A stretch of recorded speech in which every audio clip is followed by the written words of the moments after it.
Today we are honored to have Mr. Francis Ricciardone, the U.S. Ambassador to Ankara, today with us. Mr. Ricciardone is going to give us a speech on U.S. and Turkey economic and business relations. Without further ado, Mr. Ricciardone, if you would please. Thank you.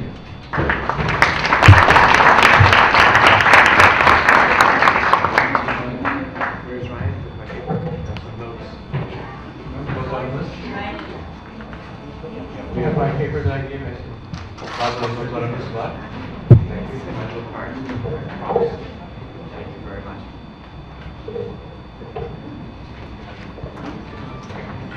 Çok teşekkür ederim. I'll speak in English because the language of instruction here is English. Değil mi? Right?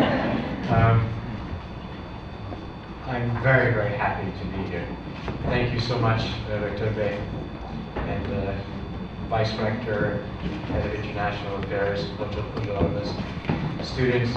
Thank you so much for your warm welcome today. I won't give you a long set piece speech. I will say a few things from my notes, and then what I would really like to do is have a conversation with you. You can comment or ask anything you would like, and we'll speak together. I've mentioned to your student media that I'm very pleased. I see you're recording us. That's good. In my remarks, I'm glad to have it done. But to make sure you feel completely free, I suggest we turn the camera off when you're asking questions, and we can go on from there. I find this is an exciting time to be in Turkey, and you are part of the reason that I'm so optimistic about Turkey and about Turkish-American relations. When I left, you probably know, I first came to Turkey as a hippie backpacker with my wife in 1977. We had just finished our own university education. We were young school teachers, and we found a Turkey that we fell in love with. It was a beautiful place then, with wonderful, warm people then. That hasn't changed. But other things have changed. The explosion of universities, the opening to the world, the confidence of Turks that you can compete in the world, that your market is not just your internal market. You want to see the world, you want to sell to the world, you want to be educated outside, and now Americans and Europeans want to come here also for education, for medical care, for tourism, for business, for investment. This is an exciting Turkey in an exciting world. Full of problems, full of challenges, full of trouble, full of conflict. Yes, all of that. But full of opportunity and chances to have much better lives individually and as nations. The United States is proud of our partnership with Turkey in so many areas, and excited to be working with you, whether in education or in business or in any field. I've come to Izmir for the third time in my 9 months or so of my tenure as ambassador so far, for a couple of important purposes. One is to celebrate the opening of yet another American partnership with Turkey. The HMT Company will be my next stop this afternoon. It's another American company that's working with the Ekonomi company of Turkey to establish a new factory here that will mean jobs for Turks and jobs for Americans. And production not only for Turkey, but production for export from Turkey. I mention that because this is, after all, Izmir Economic University, and you are interested in those things, and I suggest we talk about that. I want to use a little device. This is something I recommend to you because you will be starting your own companies. You'll be managing big companies as you graduate from this fine university. And it's a little device I use to lead my embassy here, as I've used in other American embassies around the world. When you, all of you as young people, go out to open your own companies or lead companies that are established, I recommend you think about this. It's important for teams to understand what the mission is in a simple way. And it can't be a 5-page document or a thick telephone book, if you remember what telephone books were. It can't be a thick book. It has to be something simple. So we've reduced our Embassy Ankara mission statement to one card. And this statement comes from President Obama. When he came to Turkey, as the first overseas country he visited as president, he came, you might remember, in April 2009 and spoke with your fine parliament. And he said in his speech, the first line of his speech, that the purpose of the United States in our relations with Turkey is to renew the alliance between our nations and the friendship between our people. So that's our mission statement on our card that all members of my embassy carry. Renewing the alliance between our nations and the friendship between our people. And then we have a short motto, also a kind of slogan, and that is peace, prosperity, partnership, and excellence. Those are our business lines. Peace is something we work on together, prosperity and partnership. And if you like, I can speak about each of those in detail. Excellence, though, is the key word in our motto. We want our embassy to be the best American embassy in the world. Probably when you go out and start your own companies or join your family businesses or join somebody else's business and learn to lead it, you too will want your company to be the best. That's what we want to do. Not one of the best American embassies, the best of the 180 American embassies in the world. We want, because this is one of our most important relationships, we want our team to be the best. On the back of our card, I brought a few of them, I didn't bring enough of them. You can find it on our website as well, is how we do our business. We do it with integrity, teamwork, care and respect for each other. You'll see all these things on the back of the card. I won't go through it with you. It's how we go about our business. Why do I mention this? I mention it because my being with you today is part of it. We know, you know as İzmirliler,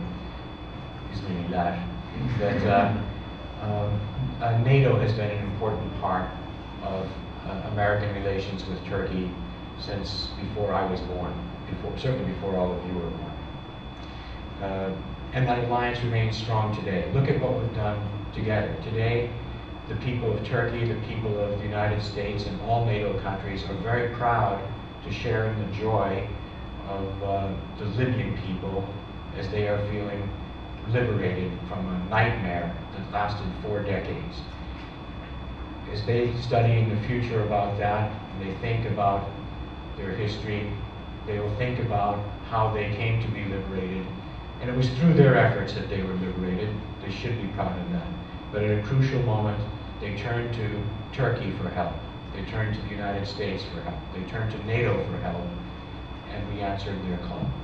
So NATO, that was born in the Cold War, that was born in confronting communism, the Soviet Union, which no longer exists, still remains vitally important for Turkey today, for the stability of our region, for the expansion of a region of democracy, free markets, peace, and stability. There are so many other ways too. Turkey and the United States are working together to try to stabilize Afghanistan, to give young people in Afghanistan a chance to live in peace, security, and to develop businesses and job opportunities. This cannot be done through force of arms. Force of arms is necessary sometimes, but beyond that, we have to help build the infrastructure of democracy. It comes from education, it comes from business, it comes from trade, it comes from investment. So the countries, the democracies that are working together in NATO, as in other Western institutions, the European Union, of which Turkey one day will be a member, I predict very confidently,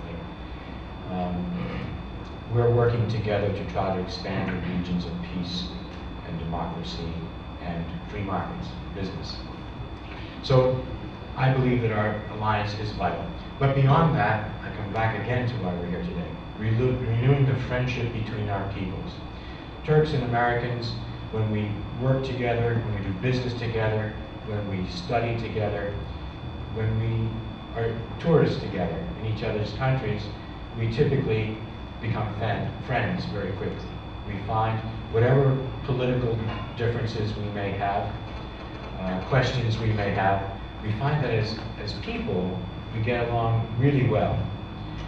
Americans fall in love with Turkey, as we did, when we come here as tourists. We find the Turks are friendly, warm, lovely people, nice music, terrific food, beautiful geography, ancient monuments, gorgeous beaches, lovely mountains, but the people are just so wonderful.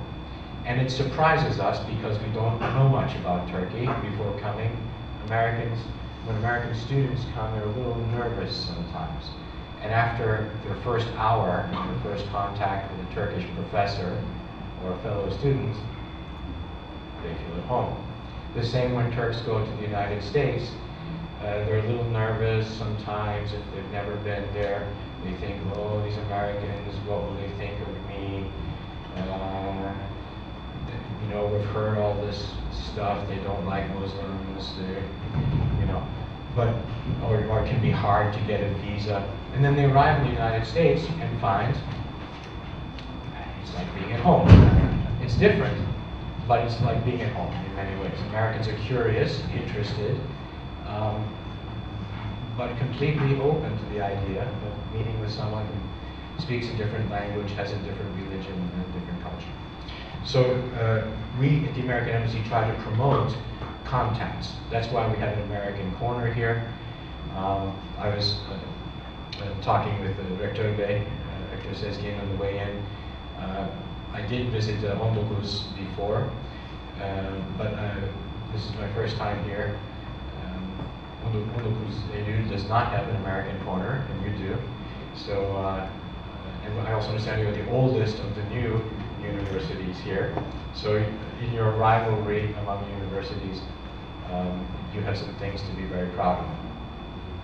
But building those university-to-university connections, like you have with the state university system of New York, University of Illinois, Mississippi, Minnesota, something like 12 American universities, just as you have with many European universities through the Erasmus program. That's what modern diplomacy is about. University-to-university ties, business ties, like I'm opening today, people-to-people ties. It's all about them. It's not about talking points delivered from an embassy, an ambassador to a foreign minister, or back and forth. We do that too, but it's almost, I won't say it's secondary, but being with you today in this room is what the practice of diplomacy is now. We hope many of you will come to visit the United States, either as students and professors. Maybe some of you have had a chance to be educated in the U.S. or at least to visit. I hope many of you, when you graduate and go into business, will find that you have partnerships that are of great value to you in the United States. We're very optimistic as Americans about your country and about our two countries working together in all fields, whether it's in the strategic alliance capacity that President Obama spoke about in the first half of his first sentence, or in the people-to-people type. Let me mention a bit more about the business side of things. We have many initiatives going on. Here in Izmir, as I mentioned, this is my third visit in 9 months. Each time I come to open, celebrate a new Turkish-American Izmir partnership in business. But also, we're going to be coming back in December with an American trade mission, probably at least 15, maybe 20 American companies, some big and very well known, some medium-sized, less well known, all involved in technology, high-end economic stuff. We're not talking about t-shirt manufacturing here. That's important, but that was important for Turkey 15 years ago. Now the Chinese are still doing that, and you're going up the value chain. So is China, so is India, and you must. But these 15 or 20 American companies will be coming to Ankara and to Izmir looking for partners. Why are they coming to Izmir? because your university's here, because you've got 9, 10 universities here in Izmir? 9. I was saying to some people before, I'm a Bostonian. I feel an affinity for Izmir. It's a seaside city. It's a business city. It's a port city, but it's also a university city. And because we bring young people from all over my country and the world, we have a technology. We're like Silicon Valley. Before Silicon Valley, we had the Boston Route 128 corridor, and we brought in high-tech firms. It's for that reason American companies are coming here, because you're a center of brains, talent, creativity, energy, dynamism. So in December, we have a high-ranking official of our Department of Commerce who's coming here. I'll come with him, and we'll be looking for business. We'll be looking for Turkish firms that want to partner with us in the field of renewable energy and energy conservation. We think there's a great opportunity here. You have a huge demand for that, and it's growing. We have, according to Turkish government statistics, about 1,000 American companies that are partners with Turkish companies or doing business here one way or another. We want to grow that very much. I was sitting yesterday with the ambassador of the European Commission, and he was telling me that they have like on the order of 12,000 European companies doing business here. So we want to catch up with the Europeans and do business with you. I should say we've had good results since President Obama came. You're all business people. You want to get beyond the slogans. I can give you some numbers, which I know you're interested in. We have the statistics for the first 8 months of this year only, up to August. From January to August 2011, compared to last year, trade is up by 45%. Bilateral trade is up by 45%. I had another sheet of paper this morning. Here's another note. Turkish exports to the United States are outpacing Turkish exports to the rest of the world. Turkish exports to the world are growing. This year, I think for that same period of time, the first 8 months, Turkish exports to the entire world have grown by 23%. That's excellent. But Turkish exports to the United States have grown by 32%. So that's even more excellent. It's still not enough. Turkey's not satisfied. We're not satisfied. So we're working deliberately together to remove barriers to trade and investment. We have several groups that are working together. A new U.S.-Turkish Business Council was just inaugurated last month by the same gentleman who's coming, our Department of Commerce Deputy Secretary, Sanchez. We have several different business groups that are focusing on removing the barriers to trade and investment. I can get into details of that if you'd like. We are also working in partnership with the Turkish Union of Chambers of Commerce, TOB, to promote girişimcilik, entrepreneurship. We want to get people like you. We know Turkish brains are as good as American brains. We know female brains are at least as good as male brains, as my wife no one reminds me all the time, but is a living example. She's the PhD in the family. I'm not the PhD. She's a molecular biologist. I am merely a diplomat. We are promoting entrepreneurship by having American companies and entrepreneurs and capitalists, venture capitalists, work with Turks who are like-minded to release you so that your creativity, especially as younger people who are entering the market and entering industry, realize if you've got a good idea, you could be the next Steve Jobs. Why not? We have a system in the United States that produces Steve Jobs. Young people in their dormitory rooms fooling around with a computer come up with ideas, Facebook, whatever. And they quickly find a way of getting capital behind them. They'll find someone who will offer them the money they need to try to produce a prototype, a model, try to market it and see.